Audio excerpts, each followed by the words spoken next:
Hello বন্ধুরা, তোমরা সবাই কেমন আছো? আশা করি তোমরা সবাই ভালো আছো। তো আজকে সবার আগে তোমাদেরকে সবাইকে বলি মেরি ক্রিসমাস।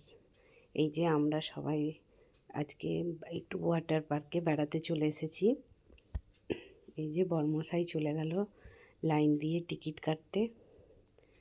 এখন বাবা ক্রিসমাসের জন্য এন্ট্রি ফি 100 টাকা করে দিয়েছে। এই যে ভেতরে ঢুকে গেলাম, ঢুকে দেখছি বাপরে কত ভিড়, আর কি সুন্দর লাগছে জায়গাটা, খুব সুন্দর লাগছে। আগে কখনো আসিনি তো, এই প্রথম এলাম বলে খুব ভালো লাগছিল। এই যে টয় ট্রেন আসছে, আমি দাঁড়া বের হোক তারপর আমি বের হচ্ছি ওই দিকে। এই যে সব চেপে আছে, কি সুন্দর লাগছে। এই যে চলে গেল টয় ট্রেন, আমরা আবার বেরিয়ে গেলাম। এই যে বেরিয়ে গিয়ে দেখছি খুব সুন্দর চারিদিক সাজানো, লাইট ফুল দিয়ে ডেকোরেশন করেছে, খুব ভালো লাগছে। এই যে কত ফুল গাছ লাগানো আছে সাইডে, কত ভালো লাগছে দেখতে। এই যে শীতকালের সব সৌন্দর্য, আমাদের ফুল, এই যে কত ফুল লাগানো আছে, খুব সুন্দর লাগছে দেখতে। এই যে আমার বরমশাই আর ছেলে ওখানে ক্রিকেট খেলতে চলে গেল। এই যে আমার ব্যাটা ব্যাট ধরছে, বলছে খেলবো, আমি তো খেলে নে। আর এইদিকে দেখুন খেলতে খেলতে ওইদিকে টয় ট্রেন পিছনে আসছে, কি সুন্দর লাগছে দেখতে দৃশ্যটা। তা আমি এইটাই ভাবছি, ছেলের খেলা দেখবো না এরকম দৃশ্য দেখবো, না ছেলের খেলাটাই দেখি। এই যে ছেলে আমাকে দেখছে খালি, ঠিক খেলছি তো? আমি একদম খেলে যাও, পারফেক্ট খেলা খেলছো। বললো ওকে মামুনি। এই যে বর্মশাহে দেখে আর সামলাতে পারলো না, আমি না আমিও একটু খেলি, অনেক দিন প্র্যাকটিস নেই, খেলা হয়নি, দেখি যদি পারি তো খেলতে। আমি খেলো, ভালো জিনিস তো। বলছে না ঠিকঠাক পাচ্ছে।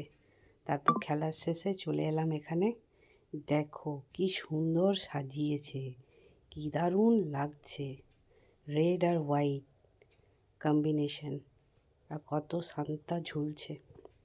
এই যে কি দারুণ লাগছে। এই যে ওয়াটার পার্ক, রাইডগুলো এখন বন্ধ আছে, কেন শীতকালে তো কেউ রাইড করবে না, সেই জন্য। এই যে বড় সান্তা, এই যে আইফেল টাওয়ার আমাদের দুর্গাপুরে। আমি চলো একটু ফটো তুলে নিই। যে না বলো তোমরা কোথায় কোথায় ঘুরতে গেলে, একটু কমেন্ট করে জানিও। ক্রিসমাস কেমন কাটলো সেটাও একটু জানিও। আর ভালো লাগলে একটু লাইক করে দিও, কমেন্ট করবে। এই যে ছেলে প্রথম রাইডে চেপে গেল, ও চেপেছে আর ওর বাবা ভয় পাচ্ছে, খালি বলছে একটু আস্তে, বেশি জোরে করো না, ছেলে আমার ভয় পায়, নিয়ে ওই জন্য একটু আস্তে করে দিল। ছেলে আমার ভয় পাচ্ছিল, তখন ডাক এই রাইডটা একবার দেখুন, বাবা রে দেখে আমার ভয়ে অস্থির। আমি তো চাপতেই পারবো না, আর ছেলে বলছে আমি চাপবো কি, আমি একদম না, একবার দেখুন খালি। ওরে বাপ রে, এই যে বাপ বেটা চেপে গেছে। যে আমার তাতেও ভয় লাগছে, বিশেষ করে ওর বাবার জন্য ভয় লাগছিল। ছেলে আমার ঠিক থাকবে, বাবা একটু ভয় পাবে। তো লাস্টে যখন নামার পর আমি জিজ্ঞেস করছি, তোর বাবা বললো প্রথমটা একটু ভয় পেয়েছিলাম, কিন্তু তারপরে আবার ঠিক হয়ে গেল। আমি আচ্ছা ঠিক আছে, আমি তোমার মুখ দেখেই আমি বুঝতে পেরেছি যে তোমার একটু প্রথমটা ভয় লাগছিল। তো যাই হোক, ওরা দুজন খুব আনন্দ করলো। এই যে আমার ব্যাটা চেপেছে, কি রাইড বলে আমি জানি না, বুল না কি বলছিল, চাপবো আমি চাপ, এই যে ধাপাস পড়ে গিয়ে উঠে গেল। এটাই ওর আনন্দ যে আমি একবার চাপবো, নিয়ে একবার পড়বো। এই যে আমার ছেলে টুপি পরে ঘুরছে। এই যে আমরা একটু সেলফি তুলে নিলাম, পতি পত্নী মিলে একটু হাতে হাত রেখে একটু ঘুরলাম পার্কে।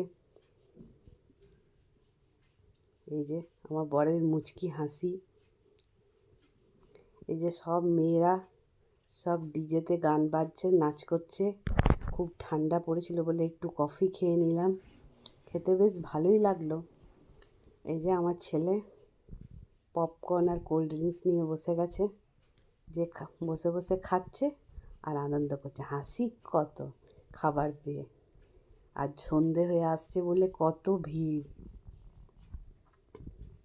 যত সন্ধে হচ্ছে তত ভিড় বাড়ছে।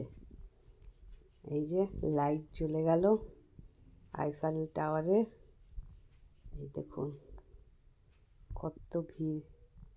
এই যে আমার বরমশাই আর আমার পুত্র দাঁড়িয়ে আছে, দেখুন সব ফটো তুলতে ব্যস্ত, সেলফি তুলতে। তো প্রায় সন্ধে হয়ে গেল, বাড়ি ফেরার পথে। বেশি রাত করলে আবার ঠান্ডা লেগে যাবে ছেলের, সামনে আবার অ্যানুয়াল এক্সাম আছে, তার জন্য রেডি হতে হবে। আর না, চলো বেশি লেট করে লাভ নেই, বাড়ি ফেরা যায়। কেমন লাগলো বলবেন। এই যে স্টিল পার্কে কেক বেক শপটা, ওটাই ঢুকে পড়লাম যে একটু পেস্ট্রি খেয়ে নিই, আজকে ক্রিসমাস, পেস্ট্রি না খেলে হয়, সেজন্য ঢুকে পড়লাম। নিয়ে আমি একটা চকলেট পেস্ট্রি নিয়ে নিলাম, কেন ওটা আমার সবসময়ই প্রিয়। আর আমার বর একটা লাল ভেলভেট পেস্ট্রি নিয়ে নিল। এই যে কত কেক রাখা আছে, ওটা নিয়ে নিল। তারপর ছেলে একটা কি চিকেনের আইটেম বাবা নিয়েছিল, সেটা নিয়ে নিল। তারপর খেয়ে বেরিয়ে পড়লাম। গুড নাইট, কেমন লাগলো একটু জানিও। বাই।